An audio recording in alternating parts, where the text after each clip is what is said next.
Hi అండి. నమస్తే. కథ పేరు 'అత్తా కోడలియ్యం'. ఏంటి ఇప్పుడు రుబ్బుతున్నారు? వెనక బాల్కనీలో ఓ మూలకి చిన్న రోటి ముందు ముక్కాలిపేట మీద కూర్చొని రోట్లో పొత్తరాన్ని గిరగిరా తిప్పుతూ చకచకా రుబ్బుతున్న పార్వతమ్మ వెనక నుంచి వచ్చిన కోడలి ప్రశ్నకి ఒక్కసారి ఉలిక్కిపడింది. వెంటనే తేరుకుని నీకు నేను సమాధానమిచ్చేది అన్నట్టు మళ్ళీ పొత్తరాన్ని ఇంకా స్పీడుగా తిప్పసాగింది. మిమ్మల్ని ఈ టైంలో ఏం రుబ్బుతున్నారు? ఓ అడుగు ముందుకేసి రోట్లోకి చూసిన సుభద్రమొహం ఆశ్చర్యంతో విప్పారింది. ఇప్పుడు కందిపచ్చడి రుబ్బుతున్నారా? ఎందుకు? పార్వతమ్మ తొణకలేదు. మహాగంభీరంగా అవును. ఇప్పుడే. ఏం ఇప్పుడు కందిపచ్చడి రుబ్బుకోకూడదని ఎక్కడైనా రూల్ ఉందా? ఆహా, అది కాదు. అదిప్పుడు ఎవరు తింటారు అని. కొబ్బరేసి క్యాబేజీ కూర చేశాను కదా.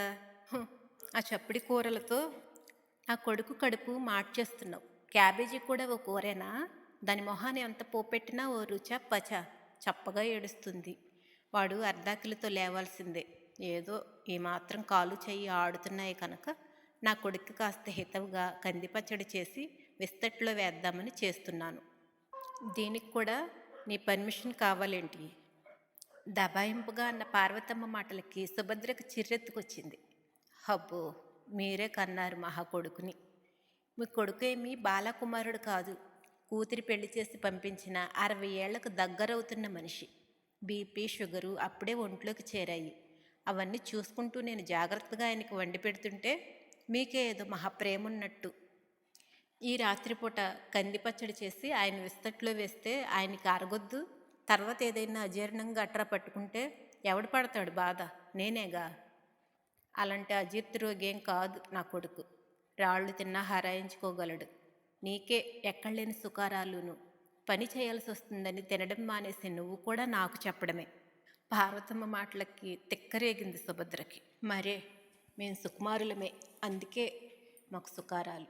మీరంతా బండ మనుషులు, రాళ్ళు తిన్నా హరాయించుకుంటారు. నాకెందుకు ఈ అక్కర్లేని వెంపర్లాట? మీరు మీ కొడుకు చూసుకోండి. అయినా శుభ్రంగా మిషన్ ఉండగా ఈ రోటితో తంటాలు పడ్డం ఎందుకు? ఆనక ఒళ్ళు నొప్పులంటూ మంచం ఎక్కడం ఎందుకు? మూతి తిప్పుకుంటూ కొంగు నడుం చుట్టూ దోపుకుంటూ విసురుగా వంటింట్లోకి వెళ్ళిపోయింది సుభద్ర.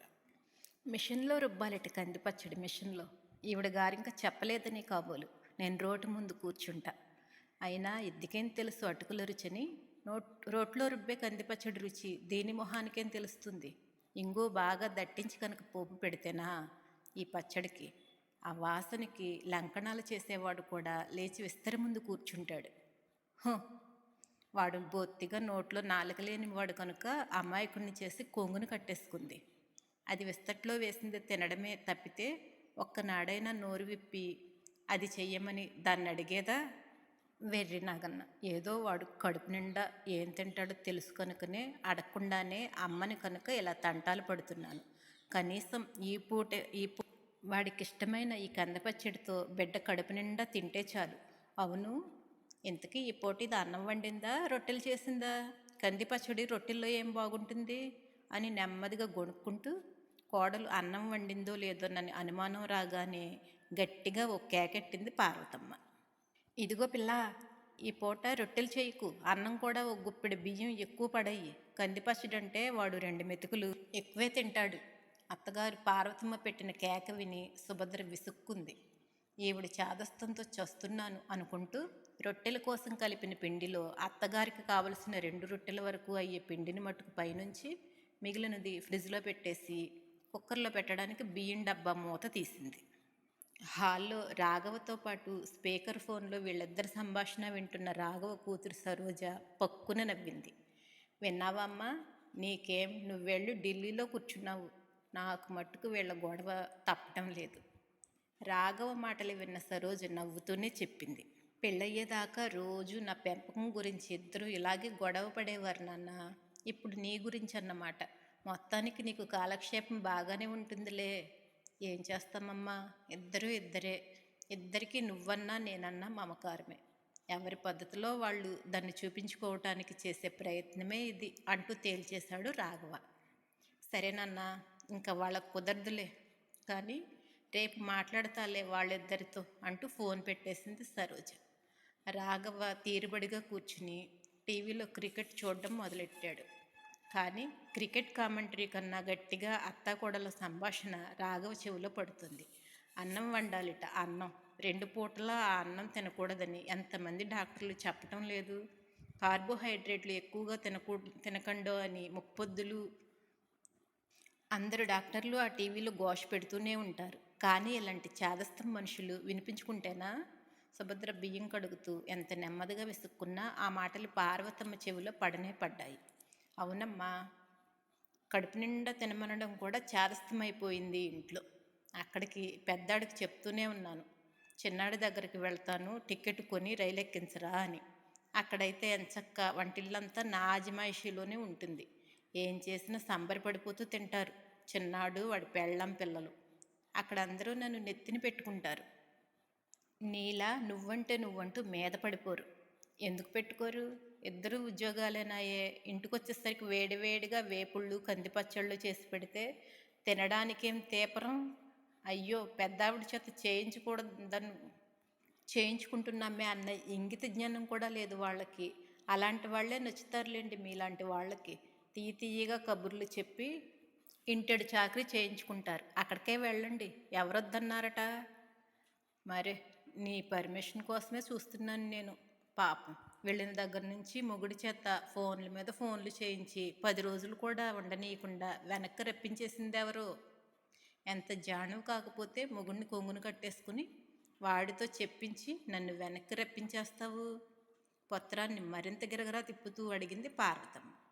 అబ్బో, మీ మీద ప్రేమ కారిపోతుందని రప్పించేశాను. పాపం, మీ ముద్దుల కొడుకు అమ్మ మీద బెంగ పెట్టేసుకుని తిండి తినకపోతుంటే పిలిపించండి అనాల్సి వచ్చింది. లేకపోతే మీ చేత మాటలు పడటం నాకేమైనా సరదానా? రైస్ కుక్కర్ స్విచ్ వేస్తూ అంది సుభద్ర. ఉండదు మరి బెంగ. మా ఇళ్లల్లో ప్రేమలు అభిమానాలు ఎక్కువేనమ్మా. మీ వాళ్ళలాగా మాట్లాడితే మొహం చిట్లించుకునే రకాలం కాదు మేము. నాకేం కావాలో నా కొడుక్కి తెలుసు, నా కొడుక్కి ఏం కావాలో నాకు తెలుసు. ఇంతకీ ఈ పచ్చట్లో ఉప్పు సరిపోయింది లేదో కాస్త చూసి చెప్పు. నా చేతికి ఉప్పు కాస్త తక్కువే పడుతుంది మరి. రుబ్బుతున్న పచ్చట్లోంచి ఉసిరికాయంత ముద్ద తీసి బియ్యం కడుగు నీళ్లు బాల్కనీలోని కుండీల్లో ఉన్న మొక్కలో పోయడానికి వచ్చిన సుభద్ర చేతికి పామింది పార్వతమ్మ. అరచేతిలో వేసిన ఆ పచ్చడిని నాలుగుతో చప్పరించి, కాస్త తక్కువైందిలేండి, అయినా ఇంకా వేయకండి, తక్కువ తినాలని డాక్టర్లు చెప్తున్నారు. వాళ్ళకేం ఎన్నైనా చెప్తారు. కందిపచ్చట్లో ఉప్పు తక్కువైతే జిహ్వ చచ్చిపోతుంది. జిహ్వకి అంటనప్పుడు ఇంకా ఇంత కష్టపడి పచ్చడి చేసుకోవడం ఎందుకు అంటూ పక్కనే పెట్టుకున్న ఉప్పు జాడీలోంచి చారెడు ఉప్పు తీసి సుభద్రకు చూపిస్తూ, ఇది సరిపోతుందా అని అడిగింది. అబ్బే, అంత అక్కర్లేదు, సగం చాలు అంటూ ఇంకా అక్కడి నుంచి లేస్తారా? ఎప్పటికీ ఆ కాళ్ళు కదుములు కట్టేసి ఉంటాయి, చెయ్యని దించమంటారా అని చెయ్యి చాపింది సుభద్ర.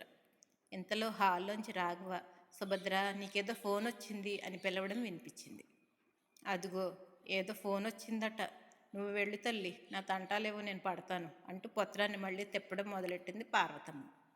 ఇంకా ఏం చెప్పినా ఆవిడ వినరని నిర్ధారించుకుని హాల్లోకి వెళ్ళింది సుభద్ర. వసంత ఫోన్ అంటూ ఫోన్ అందించాడు రాఘవ. వసంత వీళ్ళ ఫ్లాట్కి ఎదురుగా ఉన్న ప్లాట్లోనే ఉంటుంది. రోజు కాసేపు కబుర్లు చెప్పుకుంటే కానీ ఉండలేనంత మంచి ఫ్రెండ్స్ ఇద్దరు. వచ్చే నెలలో వసంత తమ్ముడి పెళ్ళి. అందుకోసం షాపింగ్ హడావిడిలో పడి ఈ మధ్య కలుసుకోవడం కుదరటం లేదు. ఏంటి వసంత ఈ టైంలో? ఒకసారి రాగలవా సుభద్ర? మా తమ్ముడి పెళ్ళికి పట్టు చీరలు కొన్నాం, నేను అమ్మాను. అందులో ఏవి ఎవరికి బాగుంటాయో కాస్త చూసి చెప్తావని అంది అవతల నుంచి వసంత. పట్టు చీరలు అన్న మాట వినగానే సుభద్ర మొహం మందారంలో ఇచ్చుకుంది. ఏం చీరలు కొన్నారు? కంచా బెనారస్సా అడిగింది ఆతృత ఆపుకోలేక. అవి ఇవి అన్నీ కొన్నాం, నువ్వు ఒకసారి వచ్చి చూసి ఎలా ఉన్నాయో చెప్పు. ఇదిగో ఇప్పుడే వస్తున్నా అంటూ వీధి గుమ్మం వైపు వెళ్ళబోయి మళ్ళీ ఏదో గుర్తొచ్చినట్టు వెనక్కి వచ్చి వంటింట్లో పార్వతమ్మ కోసం చేసి పెట్టిన టిఫిన్ డైనింగ్ టేబుల్ మీద కనపడేలా పెట్టి రాఘవకి విషయం చెప్పి ఎదురు ప్లాట్కి వెళ్ళింది సుభద్ర. ఓ అరగంట అయ్యాక పార్వతమ్మ వచ్చింది రాఘవ దగ్గరికి. ఒరే అబ్బాయి అంటూ. టిఫిన్ తిన్నావా అమ్మా అడిగాడు రాఘవ. తిన్నాను కానీ అంటూ మాటని మధ్యలోనే ఆపేసింది పార్వతమ్మ. ఏం కావాలమ్మా?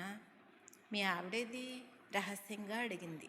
ఎదుటి ప్లాట్ విమల ఏవో చీరలు చూడమని పిలిస్తే వెళ్ళింది, అంతే రహస్యంగా చెప్పాడు రాఘవ. నీతో ఓ మాట చెప్పాలిరా అంది దగ్గరగా వచ్చి సోఫాలో కూర్చుంటూ. ఇంకాస్త దగ్గరికి జరిగాడు రాఘవ. రేపు శ్రావణ మాసానికి మీ ఆవిడకి జరీగళ్ళున్న కంచిపట్టు చేరుకొనరా అంది నెమ్మదిగా. అదేంటి ఆశ్చర్యంగా అడిగాడు రాఘవ. పాపం వెర్రిపిల్ల, ఎప్పటి నుంచి దాని మనసులో ఈ కోరికుందో మన ఫోన్లో వాళ్ళ అక్కతో అంటుంటే విన్నాను. ఇన్నేళ్ల నుంచి పాపం మనం ఏది కొంటే అదే కట్టుకుంది. కానీ ఎప్పుడూ నోరు తెరిచి నాకు ఇది ఇష్టం అని చెప్పలేదు. నువ్వేమి లోటు చేసావని కాదనుకో, కానీ ఎన్నాళ్ళు పిల్ల పెళ్లి బాధ్యత ఉంది కనుక ఇద్దరు సంసారం చేసుకుంటూ దాన్ని ఓ ఇంటిదాన్ని చేశారు. ఎప్పటికైనా కాస్త దాని ఇష్టాయిష్టాలు చూసి చేస్తుండు అంది. అలాగే అమ్మా అన్నాడు రాఘవ గొంతు నిండుగా. సరేరా, అయితే నేను ఇంక పడుకుంటాను. కందిపచ్చడి చేశాను, మర్చిపోతుందేమో వేయడం. అడిగి వేసుకుని తిను అంటూ తన గదిలోకి వెళ్ళిపోయింది ఆవిడ. సీరియస్గా క్రికెట్ చూస్తున్న రాఘవ్ మీద ఏదో పడినట్టు అవడంతో ఒక్కసారి ఉలిక్కిపడ్డాడు. తీసి చూస్తే అదేదో ఆయింట్మెంట్. గబుక్కును వచ్చి దాన్ని అందుకుంది సుభద్ర. అయ్యో చూడలేదండి, ట్యూబ్లో ఇంకేమీ లేదని పక్కన పడేస్తుంటే పొరపాటుని మీ మీద పడింది. నువ్వెప్పుడొచ్చావు? వసంత వాళ్ళ ఇంటి నుంచి అడిగాడు రాఘవ. ఇందాకనే వచ్చాను, మీరు ఆ క్రికెట్లో మునిగిపోయి ఉన్నారు. ఏ దొంగాడైనా ఇంట్లో చొరబడినా ఇంతే అంటూ సుభద్ర టేబుల్ మీద కుప్పగా పోసిన ట్యూబుల్లో దేనికోసమో సీరియస్గా వెతుకుతుంది. ఏం కావాలి అడిగాడు. పెయిన్ బామండి, ఇక్కడే ఎక్కడో ఉండాలి. ఏం నడుము నొప్పిగా ఉందా? నాకు కాదు, మీ అమ్మగారికి. చూడండి కాళ్ళు రెండు ముడుచుకుని ఎలా పడుకున్నారు. ఒంట్లో ఓపిక లేకపోయినా ఆ చిన్న ముక్కాలిపేట మీద కూర్చుని ఇప్పుడు ఆ కందిపచ్చడి రుబ్బకపోతేనే ఇంతోటి రుచి మిక్సీలో వేస్తే రాదుట, చాదస్తం కాకపోతే. మీరైనా చెప్పచ్చుగా. హబ్బే, గుళ్ళ విగ్రహంలా అన్నీ వింటూ అలా కూర్చుంటారు తప్పితే పెదవి మెదపరుగా అంటూ అటు పక్కన దొరికిన పెయిన్ బొమ్మ ఆయింట్మెంట్ ట్యూబ్ పట్టుకుని పార్వతమ్మ గదిలోకి వెళ్ళిన సుభద్ర మాటలు అక్కడి నుంచి హాల్లో ఉన్న రాఘవ చెవిలో కూడా పడ్డాయి. ఓసారి కాకపోతే ఓసారైనా చెప్పిన మాట వినాలి. మీరేమైనా బాలాకుమారి అనుకున్నారా రోట్లో కందిపచ్చడి రుబ్బేయటానికి? ఆ కాళ్ళిలా చాపండే, కాస్త మందు రాస్తాను. రోజు రోజుకి మీ చాదస్తంతో చస్తున్నాను. ఇప్పుడు మీ అబ్బాయి ఆ కందిపచ్చడి తినకపోతే వచ్చే నష్టమేమిటో. ఏం చేస్తాం, నాకు తప్పుతుందా? పెద్దవారు అలా కాళ్ళు మునగ తీసుకుని పడుకుంటే ప్రాణం ఉసూరు మనదు. ఇదిగో ఇప్పుడే చెప్తున్నాను, మీరు మళ్ళీ ఇలాంటి బండ పనుల జోలికి వెళ్తే మటుకు నేను మా పుట్టింటికి వెళ్ళిపోతాను. మీరు మీ అబ్బాయికి కందిపచ్చడి రుబ్బి పెట్టుకుంటారో కందా బచ్చలే చేసుకుంటారో మీ ఇష్టం. ఆ మాటలన్నీ వింటున్న రాఘవ ఈ అత్తాకోడళ్ళకి తను తన కూతురు కన్నా వాళ్ళల్లో వాళ్ళకే ఒకరంటే ఒకరికి మహా మమకారం అనుకుని నవ్వుకున్నాడు.